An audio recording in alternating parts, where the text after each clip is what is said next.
ಕರ್ನಾಟಕ ರಾಜಕೀಯದಲ್ಲಿ ಇವತ್ತು hot topic ಆಗಿರೋದು ಸಚಿವ ಸಂಪುಟ ವಿಸ್ತರಣೆ.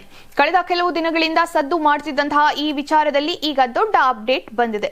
ಸಂಭಾವ್ಯ ಸಚಿವರ ಪಟ್ಟಿ ಬಹುತೇಕ ಫೈನಲ್ ಆಗಿದ್ದು, ಯಾರಿಗೆಲ್ಲ ಮಂತ್ರಿಗಿರಿ ಸಿಗಲಿದೆ ಅನ್ನೋದರ ಸಂಪೂರ್ಣ ಮಾಹಿತಿ ಬಗ್ಗೆ ಇದೀಗ ನೋಡ್ತಾ ಹೋಗೋಣ ಬನ್ನಿ. ಹೌದು, ಡಿಕೆ ಶಿವಕುಮಾರ್ ಮುಖ್ಯಮಂತ್ರಿಯಾಗಿ ಅಧಿಕಾರ ಸ್ವೀಕರಿಸಿ 1.5 ತಿಂಗಳ ಮೇಲಾದರೂ ಸಹ ಬಾಕಿ ಇರೋ ಸಚಿವ ಸ್ಥಾನಗಳ ಭರ್ತಿ ಮಾತ್ರ ಇನ್ನೂ ಹಾಗೆ ಉಳಿದಿದೆ. ರಾಜ್ಯಸಭೆ ಚುನಾವಣೆ, ರಾಹುಲ್ ಗಾಂಧಿ ವಿದೇಶಿ ಪ್ರವಾಹ ಹಾಗೂ ದೆಹಲಿ ಪ್ರತಿಭಟನೆಗಳ ಕಾರಣದಿಂದ ಸಚಿವ ಸಂಪುಟ ವಿಸ್ತರಣೆ ಹಗ್ಗಜಗ್ಗಾಟ ಮುಂದುವರಿತಾನೆ ಬಂದಿದೆ.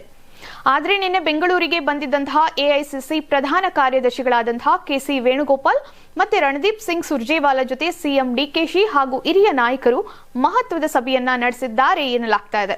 ಹೈಕಮಾಂಡ್ ಸೂಚಿಸಿರುವಂತಹ ಮಾನದಂಡಗಳ ಆಧಾರದ ಮೇಲೆ ಸಂಭಾವ್ಯರ ಪಟ್ಟಿ ಈಗ ಅಂತಿಮ ಹಂತಕ್ಕೆ ಬಂದು ನಿಂತಿದೆ ಎನ್ನುವ ಮಾತುಗಳು ಸಹ ಮತ್ತೊಂದು ಕಡೆ ಕೇಳಿ ಬರ್ತಾ ಇದೆ. ಇದೆಲ್ಲದರ ನಡುವೆ ಸಂಭಾವ್ಯರ ಲಿಸ್ಟ್ನಲ್ಲಿ ಯಾರ ಹೆಸರಿದೆ ಅಂತ ನೋಡೋದಾದ್ರೆ R V. Deshpande, H K. Patil, T B. Jayachandra ಮುಂತಾದ ಹಿರಿಯ ಹೆಸರುಗಳು ಕೂಡ ಮುಂಚೂಣಿಯಲ್ಲಿದೆ. ಅದರಲ್ಲೂ ಒಕ್ಕಲಿಗ ಕೋಟಾದಲ್ಲಿ ಎಚ್.ಸಿ. ಬಾಲಕೃಷ್ಣ, ಚೆಲುವರಾಯಸ್ವಾಮಿ, ಕೆ.ಎಂ. ಶಿವಲಿಂಗೇಗೌಡ ಸೇರಿದಂತೆ ಹಲವರ ನಡುವೆ ತೀವ್ರ ಪೈಪೋಟಿ ಏರ್ಪಟ್ಟಿದೆ.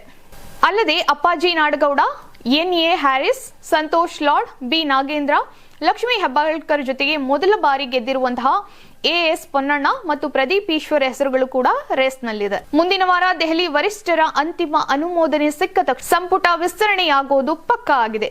ಈ ಸಂಪುಟ ವಿಸ್ತರಣೆ ತಡವಾಗಿರೋದ್ರಿಂದ ಆಗಸ್ಟ್ ಮೊದಲ ವಾರದಲ್ಲಿ ನಡೆಯಬೇಕಾಗಿದ್ದಂತಹ ವಿಧಾನಮಂಡಲ ಅಧಿವೇಶನ ಕೂಡ 2 ಅಥವಾ 3ನೇ ವಾರಕ್ಕೆ ಮುಂದೂಡಿಕೆಯಾಗುವಂತಹ ಸಾಧ್ಯತೆ ಇದೆ ಎಂದು ರಾಜಕೀಯ ವಲಯದಲ್ಲಿ ಚರ್ಚೆ ಆಗ್ತಾ ಇದೆ. ಈ ಸಲದ ಸಂಪುಟದಲ್ಲಿ ಯಾರ್ಯಾರಿಗೆ ಅದೃಷ್ಟ ಒಲಿದು ಬರಲಿದೆ ಅನ್ನೋದನ್ನ ಕಾದು ನೋಡಬೇಕು.